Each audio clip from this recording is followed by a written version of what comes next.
Hello dear student, अभी हमने online class लगाई ई कॉमर्स के बारे में। अब जो नोट्स हैं वो मैं आपको यूट्यूब पे सेंड करूँगी। E commerce electronic buying and selling of goods simply सा है। अब मेन आता है एम्स ऑफ ई कॉमर्स।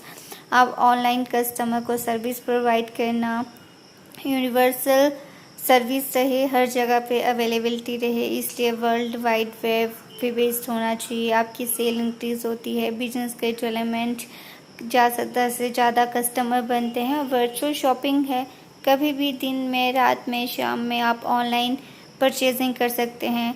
और मेन फोकस रहता है कि ऑर्गेनाइजेशन की कॉस्ट काफ़ी कम हो जाती है, लोगों का जो एक्सपीरियंस है वो काफ़ी अच्छा बना रहता है।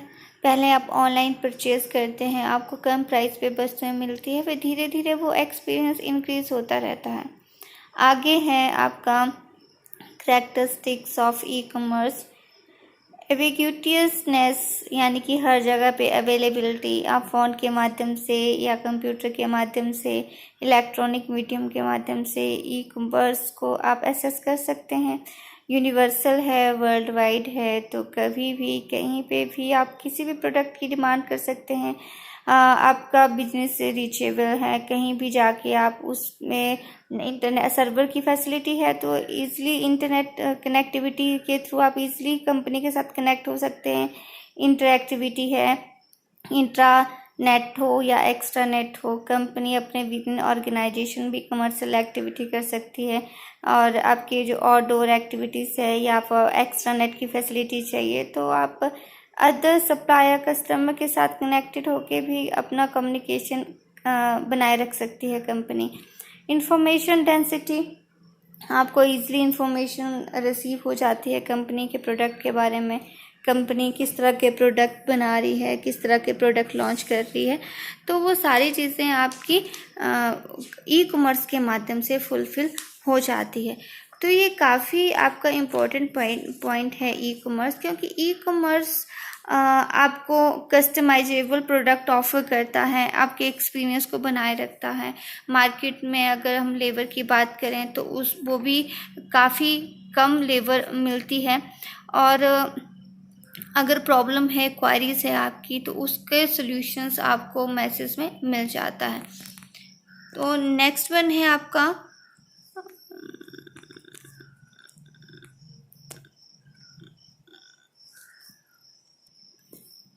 Main activities of e commerce. इसमें मेन एक्टिविटीज़ में क्या क्या आता है? प्रोडक्ट की buying and selling of goods through the medium of the online, shipping of products, market में परफॉर्म कैसे करना है, वारंटी फैसिलिटी, जो आपकी जो फाइनेंशियल जितने भी स्टेटमेंट हैं उनको हैंडल करना, online payment, for example process electronic media क्या रहेगा, कस्टमर को किस तरह की सर्विस देनी है, इन्वेंट्री को अगर मॉनिटर करना है तो आप ऑनलाइन कर सकते हैं।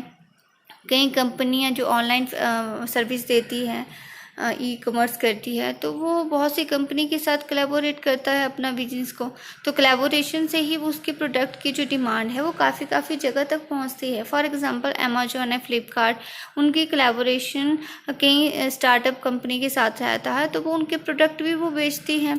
ऑनलाइन पेमेंट हम बहुत ईजिली वे में कर सकते हैं। अगर किसी तरह की पब्लिशिंग डिस्ट्रीब्यूशन करना है इन्फॉर्मेशन की, वो भी ऑनलाइन मीडियम काफ़ी अच्छा बना रहता है। सॉफ्टवेयर अपडेट भी एक ई कॉमर्स का ही पार्ट है, क्योंकि आपकी बहुत सी एप्लीकेशन आपके फ़ोन में, मोबाइल्स में, कंप्यूटर में रहती है, जो उसमें अगर अपडेशन, जैसे ही आप इंटरनेट ऑन करते हैं तो अपडेशन होती रहती है, तो वो भी ई कॉमर्स का पार्ट है। कंपनी इंफ्रास्ट्रक्चर्स को अच्छे से मैनेज कर सकती हैं। टेक्निकल कंपोनेंट में क्या क्या चाहिए?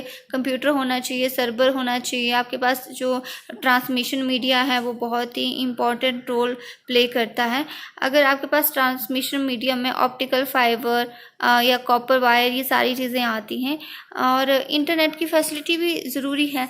अब नेक्स्ट वन है आपके पास जो है इंट्रानेट। इंटरनेट एक प्राइवेट कंप्यूटर नेटवर्क है जो विद इन ऑर्गेनाइजेशंस काम करता है, जबकि एक्सट्रानेट भी एक प्राइवेट कंप्यूटर नेटवर्क है, लेकिन वो आउटसाइड के जो आउटसाइडर अथराइज्ड पर्सन है लाइक एस कस्टमर सप्लायर उनके साथ डील करता है। उसी तरह फायरवॉल की अगर मैं बात करूं तो फायरवॉल भी एक अनऑथराइज्ड एक्सेस को रोकने की कोशिश करता है कि जो अनऑथराइज्ड चीज़ें हैं वो रुक सकें। अब इसके बाद आता है advantages of e commerce. Advantages में आपका यूनिवर्सल रीचेबल है, ग्लोबल बेस पे आप बिजनेस कर सकते हैं, 24 आवर की फैसिलिटी है, प्रॉफिट को इंक्रीज कर सकते हैं, किसी तरह का इंफ्रास्ट्रक्चर्स, किसी तरह की ट्रांजैक्शंस कॉस्ट नहीं होती है, लेबर कॉस्ट ज़्यादा नहीं होती है क्योंकि एम्प्लॉय ज़्यादा नहीं होते। एम्प्लॉय ज़्यादा नहीं होंगे तो बिल्डिंग या एक्स्ट्रा इंफ्रास्ट्रक्चर्स की ज़रूरत नहीं पड़ती है, कस्टमर ईजिली सेटिस्फाइड रहता है, टाइम सेव जल्दी हो जाता है क्योंकि आप कभी भी जो काम आपको कहीं और जाके करना है वो वर्क एट होम में करके आप टाइम सेव कर सकते हैं। मार्केट क्रिएशन, तो मार्केट अच्छी बनी रहती है, आप अपनी मार्केट की सेगमेंटेशन कर सकते हो, डिवाइड कर सकते हो, जियोग्राफिकल एरिया के वाइज पर न्यू मार्केट बना सकते हैं। और रही बात जो कंपनियां न्यू प्रोडक्ट लॉन्च करती हैं उनके लिए ई कॉमर्स बहुत सही है।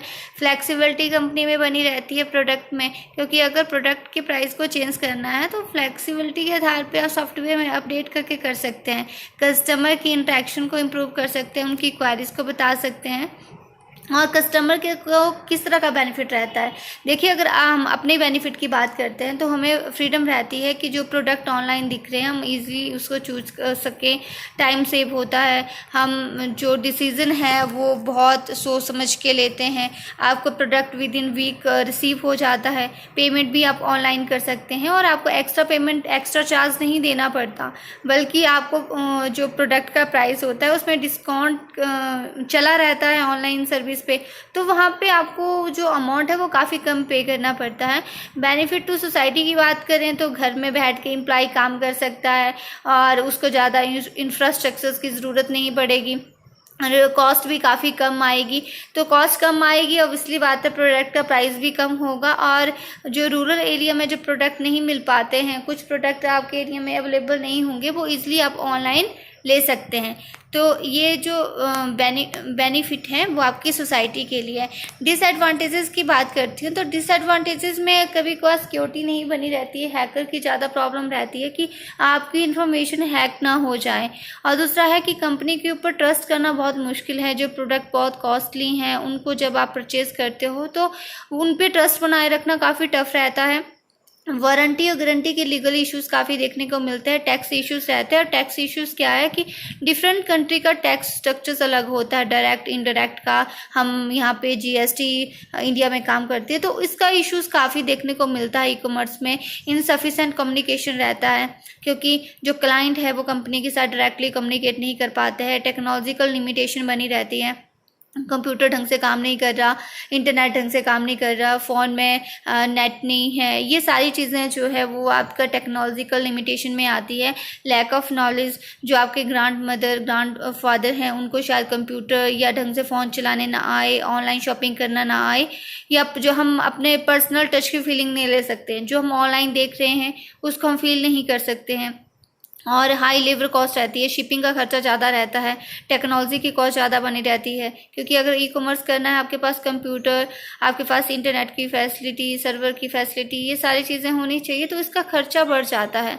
और लैक ऑफ स्किल पर्सन, क्योंकि इन चीज़ों को हैंडल करने के लिए कहाँ से ऑर्डर आ रहा है, किसको कहाँ पे कौन सी बस में सेंड करनी है, they have lot of need of skilled and experience person. तो आई थिंक वही लोग जो एक्सपीरियंस्ड है, जिनको टेक्निकल कंपोनेंट का नॉलेज है, हाउ टू ऑपरेट, तो ये सारी चीज़ें बहुत इंपॉर्टेंट है कि तभी आप ई कॉमर्स सक्सेसफुल हो सकता है।